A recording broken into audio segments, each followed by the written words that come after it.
दावत देता हूँ कि ये लोग जो हकूक़ की बात करते हैं आ जाएँ, हम उनके पीछे, वो आगे, लेकिन पाकिस्तान के फ्रेमवर्क के अंदर रहते हुए। आप एक्शन लेते हैं तो आपके सियासी जमातें डुअल नेचर का कि बलूचिस्तान में ऑपरेशन हो रहा है, बलूचिस्तान में कार्रवाई हो रही है। अभी हमने एक फ़ैसला करना है कि हमने अपने तरक्की की तरफ जाना है या हमने मज़ीद इसी सोच को लेकर पसमानदगी की तरफ जाना है। लापता लोग वहाँ होते हैं जहाँ शोरिश होती है, यहाँ 20 किस्म की एजेंसी होती है, उनके मुफादात को आप पूरे नहीं करते, वो भी आपको उठा सकते हैं। जिन ऑर्गेनाइजेशन के साथ आपका ताल्लुक होता है, उनसे आप कभी इख्तिलाफ रखते हो या उनको आप पर शक होता है, वो भी आपको नुकसान पहुंचा सकते हैं। अभी हम जिरगा बुलाएंगे इंशाल्लाह, जिसके ज़रिए हम बलूचिस्तान के लोगों को वाज़ेह पैगाम देंगे, बलूचिस्तान की आवाम, दुनिया के आवाम को, कि जो हकूक़ के नाम पर बलूचिस्तान में दहशतगर्दी कर रहे हैं, उनके साथ बलूचिस्तान के हकूक़ के हवाले से विद इन द पाकिस्तान के फ्रेमवर्क में बैठ के जो बात करेंगे, हम उन बातों में, उन हकूक़ की जदोजहद में उनसे 2 कदम आगे। लेकिन जो गैर मुल्की एजेंडे पर, दुश्मन के एजेंडे पर, दुश्मन से फंडिंग लेने के एजेंडे पर हकूक़ की बात करके पाकिस्तानियों और बलूचिस्तानियों की जान लेते हैं, वो दहशतगर्द है और वो ना बात करना चाहता है। वो पाकिस्तान, वो कहते हैं कि हम पाकिस्तान के फ्रेमवर्क के अंदर आपसे बैठ के बात ही नहीं करते। हुकूमत का सबसे पहला फैसला ये हुआ है, चाहे हमारे फोर्सेस, हमारे हुकूमत, सब एक पेज पर है कि सबसे पहला ऑप्शन बातचीत। मैं मीडिया के ज़रिए तमाम बलूच कौम को दावत देता हूँ कि ये लोग जो हकूक़ की बात करते हैं आ जाएँ, हम उनके पीछे, वो आगे, लेकिन पाकिस्तान के फ्रेमवर्क के अंदर रहते हुए। बलूचिस्तान के मैं समझता हूँ कि जो मौजूदा हालात हैं, जिस नहज तक बलूचिस्तान पहुँच चुका है, उसमें मैं सियासी जमातों की कारकर्दगी से या सियासतदानों की कारकर्दगी से बहुत ज़्यादा मुतमईन नहीं हूँ, क्योंकि हम अपनी पॉलिटिक्स, अपने ज़ाती मुफादात, अपने सियासी मुफादात को अपने लोगों से, अपने अवाम से, अपने मुल्क से, अपने कौम से ज़्यादा समझते हैं।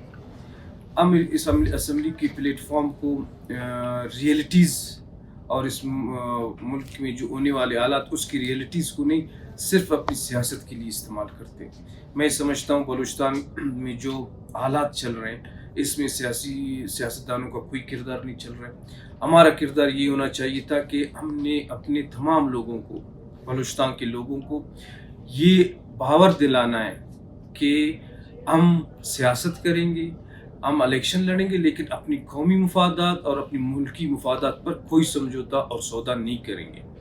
हम अपनी मुफादात की खातिर कभी सियासत में ऐसे एजेंडे की हिमायत करते हैं जिससे मुल्की मुफाद मुतासर होकर हमारे दुश्मनों के मुफादात को हासिल होते हैं, फ़ायदा हासिल होता है। जिस तरह में मौजूदा हालात चल रहे हैं, मैं समझता हूँ तमाम सियासी जमातों को बैठना चाहिए, सियासतदानों को बैठना चाहिए, ताकि इसका एक सियासी हल निकल जाए। सियासी हल से मुराद गवर्नमेंट को भी ताउन करना चाहिए, तमाम स्टेक होल्डर्स, जिसमें बलूचिस्तान के लोग, बलूचिस्तान की पॉलिटिकल पार्टी, सिविल सोसाइटी, कि हमने बलूचिस्तान में अमन चाहिए। अगर जो सियासतदान अमन के ज़रिए, पाकिस्तान के फ्रेमवर्क के ज़रिए आके सियासत करना चाहता है, बलूचिस्तान के हकूक़ लेना चाहता है, वो जो भाड़ में नौजवान बैठा है आ जाए, हम पाकिस्तान के फ्रेमवर्क में रहते हुए उसके पीछे। यहाँ अभी सबसे बड़ा मसला जो पाकिस्तान में या बलूचिस्तान में चल रहा है, वो दहशतगर्दी की है। दहशतगर्दी के ख़िलाफ़ आप कार्रवाई नहीं करते हैं तो जिस तरह कभी वो आके आपके मत शहर को कब्ज़ा दहशतगर्द करते हैं, कभी ग्वादर जाते हैं, कभी खलात जाते हैं, अगर ऐसे अनासर के ख़िलाफ़ आप एक्शन लेते हैं तो आपके सियासी जमातें डुअल नेचर का कि बलूचिस्तान में ऑपरेशन हो रहा है, बलूचिस्तान में कार्रवाई हो रही है। अभी हमने एक फ़ैसला करना है कि हमने अपने तरक्की की तरफ जाना है या हमने मज़ीद इसी सोच को लेकर पसमानदगी की तरफ जाना है। तो मैं बलूचिस्तान के लोगों को यही कहता हूँ कि तमाम सियासी जमातों को ये कह कर कि बलूचिस्तान के हकूक़, बलूचिस्तान के लोगों के संग और पाकिस्तान के फ्रेमवर्क के अंदर रहते हुए जो एक पॉइंट पर हमें मुत्तफ़िक होना होगा, उसमें से 350 से 400 तक का बंदा वापस आया है, वो अपनी फैमिलीज़ के साथ गए हैं। हम मिसिंग पर्सन का मसला मैं समझता हूँ उस वक्त हल होगा जब खित्ते के सारे हालात ठीक होंगे। यहाँ जब 9/11 के बाद افغانستان میں یہ فورسز آ کے بیٹھے تو یہاں 20 قسم کے انٹیلیجنس ادارے بیٹھے تھے، جس میں بہت سے انٹیلیجنس ادارے پاکستان دشمن انٹیلیجنس ادارے تھے. تو جب تک ہم نے دہشت گردی کے مسئلے کو حل نہیں کیے، اپنے ملک سے دہشت گردی کی صفائی پر ایک پیج پر نہیں آئے، تو اس میں یہ لاپتہ افراد، ایک لاپتہ ہونا بھی بہت بڑی بات ہوتی ہے. لیکن جہاں اس قسم کے حالات ہوتے ہیں، امریکہ میں یہاں سے بہت زیادہ لاپتہ لوگ ہیں، افغانستان میں یہاں سے 100 گنا زیادہ لاپتہ لوگ ہیں، انڈیا میں یہاں سے 3 گنا زیادہ لاپتہ لوگ ہیں. لاپتہ لوگ وہاں ہوتے ہیں جہاں شورش ہوتی ہے. یہاں 20 قسم کی ایجنسی ہوتی ہیں، ان کے مفادات کو آپ پورے نہیں کرتے، وہ بھی آپ کو اٹھا سکتے ہیں. جن آرگنائزیشن کے ساتھ آپ کا تعلق ہوتا ہے، ان سے آپ کبھی اختلاف رکھتے ہو یا ان کو آپ پر شک ہوتا ہے، وہ بھی آپ کو نقصان پہنچا سکتے ہیں.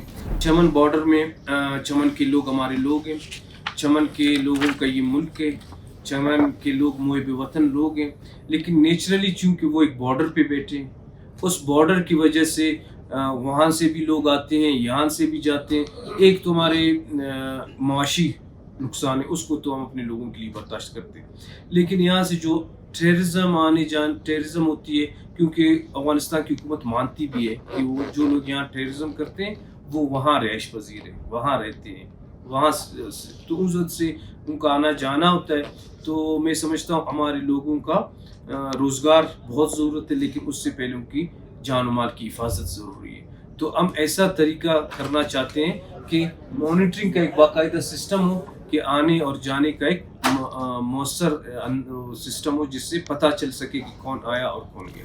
دیکھیں، فی الحال ہم خوش ہیں کہ ہمارے یہ وزیر اعلیٰ صاحب ہیں، ان کو ہم نے منتخب کیا ہے، ان کو ہم نے ووٹ دیے ہے، ہم ان کے ساتھ ہیں. اور یہ صادق سنجرانی صاحب کے حوالے سے جو بات کرتے ہیں، وہ ہمارے لیڈر بھی ہیں، چیئرمین بھی رہے ہیں، ان کی ایسی کوئی بات نہیں ہوئی. وہ باقاعدہ طور پر وزیر اعلیٰ صاحب کے ساتھ بالکل مل کر ہم ایک حکومت کو چلا رہے ہیں. یہ آج کل سوشل میڈیا کا دور ہے، کوئی کہیں سے خبر آ جاتی ہے تو ان خبروں میں کوئی ایسی صداقت نہیں. بجٹ ایک ایسا وہ ہوتا ہے کہ اس ٹائم میں 100% آپ لوگوں کو مطمئن نہیں کر سکتے. ایک چیف ایگزیکٹو ہوتا ہے یا گورنمنٹ ہوتی ہے، اس کو تمام ادارے چلانے ہوتے ہیں، اس کو صوبہ چلانا ہوتا ہے، اس کو تمام ضلع چلانے ہوتے ہیں. تو یہاں ہر بندہ چاہتا ہے کہ میری تجاویز پر زیادہ سے زیادہ عمل ہو. میں سمجھتا ہوں یہ بجٹ جو ہے بلوچستان کی تاریخ کا بہت الفاظ کا کہ اب تک نہیں کہہ رہا ہوں، جو میں نے بجٹ میں دیکھے، اور اس میں بلوچستان آپ صرف روڈوں کو، بلڈنگز کی اس کو نہ دیکھیں، جو ہمارے نوجوانوں کی سکلز کے لیے، جو ہمارے ہیلتھ کے لیے، جو ہمارے خواتین کے لیے، وکلاء کے لیے، اور مختلف مکتبہ فکر کے لیے اس بجٹ میں جو پیکیجز رکھے گئے، میں سمجھتا ہوں یہ ایک تاریخی بجٹ ہے.